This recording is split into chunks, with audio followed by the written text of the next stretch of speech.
ଦେଖନ୍ତୁ ଏଇ ମା ମାନଙ୍କୁ ଭାଇ ମାନଙ୍କୁ ଯେପରି ଦୁର୍ନୀତି ଅତ୍ୟାଚାର କରିକି ଗୋଟେ ଖ୍ରୀଷ୍ଟ ଧର୍ମକୁ ଗଲେ ବୋଲି ମାରିକି ଆଜି ଜଙ୍ଗଲ ପାହାଡ ଉପରକୁ ଖେଦି ଦେଇଛନ୍ତି। ସେମାନଙ୍କର ପ୍ରାଣ ବଞ୍ଚାଇବା ପାଇଁ ବୋଲି ସେମାନେ ନିଜ ପାଇଁ ନିଜେ ଡରିକି ଜଙ୍ଗଲକୁ ଲୁଚିବା ପାଇଁ ପଳାଇ ଆସିଛନ୍ତି। ଦେଖନ୍ତୁ ଏପରି ପରିସ୍ଥିତିରେ ଏଇ ବର୍ଷା କାଳରେ ଏମାନେ ଦିନ ବିତାଉଛନ୍ତି। ଦେଖନ୍ତୁ ଯୋଉ ପ୍ରକାର ବଣରେ ଅଛନ୍ତି। ଆଉ ଏ କୁଡ଼ିଆ ମଧ୍ୟ ଦେଖନ୍ତୁ, ଏ କୁଡ଼ିଆ ମଧ୍ୟ ଭାଙ୍ଗି ଦେଇଛନ୍ତି। ଗାଁର ଘର ଯାହା ଭାଙ୍ଗିଦେଲେ ତ ଭାଙ୍ଗିଦେଲେ, କିନ୍ତୁ ଶେଷରେ ଜଙ୍ଗଲର କୁଡ଼ିଆ ମଧ୍ୟ ଛାଡ଼ି ନାହାନ୍ତି। ସେଇ ପ୍ରକାର ନିର୍ଧୁମ ମାଡ଼ ମାରିକି ଏମାନଙ୍କୁ ପଠା ଦିଆଯାଇଛି। ଏବେ ଭାବନ୍ତୁ ଏମାନେ ଯିବେ କୁଆଡ଼େ? ନା ଆମ ଭାରତର ନ୍ୟାୟପାଳିକା ଏମାନଙ୍କୁ ଭରସା କିଛି ଦବ ନାଇଁ କି? ଆମର ତ ଯାହା କିଛି ଜାଣିଛୁ ସମ୍ବିଧାନର ଆର୍ଟିକଲ 25 ରୁ 28 ପର୍ଯ୍ୟନ୍ତ ଆମେ ମାନେ ଜାଣୁ କି ଯେ ସମସ୍ତଙ୍କୁ ସମାନ ଅଧିକାର ମିଳିଛି ବୋଲି ଆମେ ଜାଣୁ।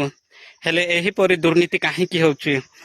ଏଇ ପର୍ଯ୍ୟନ୍ତ କାଲିର ଘଟଣା ଏଇଟା, ଏଇ ପର୍ଯ୍ୟନ୍ତ ପ୍ରଶାସନ ଏ ଯାଏଁ ଦୃଷ୍ଟିପାତ କରିନାହାନ୍ତି। ଏମାନଙ୍କୁ ଏପରି ହଇରାଣ ରଖିଛନ୍ତି। ନା ଏମାନେ ଖାଇଲେ ନା ପିଇଲେ ନା କଣ କରିଛନ୍ତି ତାଙ୍କୁ ବି ଜଣା ନାହିଁ। ହେଲେ ଏମାନଙ୍କୁ ନିର୍ଧୁମ ମାଡ଼ ମାରିକି ଆଜି ଏପଟ ପୁରା ଗାଁ ଏପଟ ଅଛି, କେତେ ପାହାଡ଼ ଉପରେ ଏମାନେ ଚଢିଛନ୍ତି। ପୁରା ଗାଁ ଦେଖା ତ ଯାଉନାହିଁ, ଗଛ ଖୁଣ୍ଟ ଅଛି। ସେମିତି ପୁରା ଉପରକୁ ଚଢିକି ଏମାନଙ୍କର ଜୀବନକୁ ଅତିବାହିତ କରିଛନ୍ତି। ଦୟାକରି ପ୍ରଶାସନ ଯଥା ଶୀଘ୍ର ଏମାନଙ୍କୁ ନ୍ୟାୟ ଦିଅନ୍ତୁ ଏବଂ ଯେଉଁମାନେ ଅତ୍ୟାଚାର ଦୁର୍ନୀତି କରିଛନ୍ତି ସେମାନଙ୍କୁ ବି ମଧ୍ୟ ଉଚିତ ଜବାବ ନିହାତି ମିଳିବା ଦରକାର। କଣ ଆମ ଭାରତରେ ଏତେ ଅନ୍ୟାୟ ଅତ୍ୟାଚାର ହଉଛି ମୁଁ କିଛି ଜାଣିପାରୁନାହିଁ।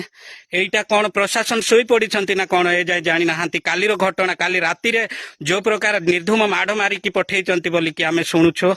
ଆଉ ଶେଷରେ ଆପଣ ମାନେ ଦେଖିଲେ ସେଇଠି ଯେତେବେଳେ ବାଇଟ୍ ନେବା ବେଳେ ବି ମଧ୍ୟ ଗଣମାଧ୍ୟମକୁ ବି ମଧ୍ୟ ସେମାନେ ଡରୁନାହାନ୍ତି।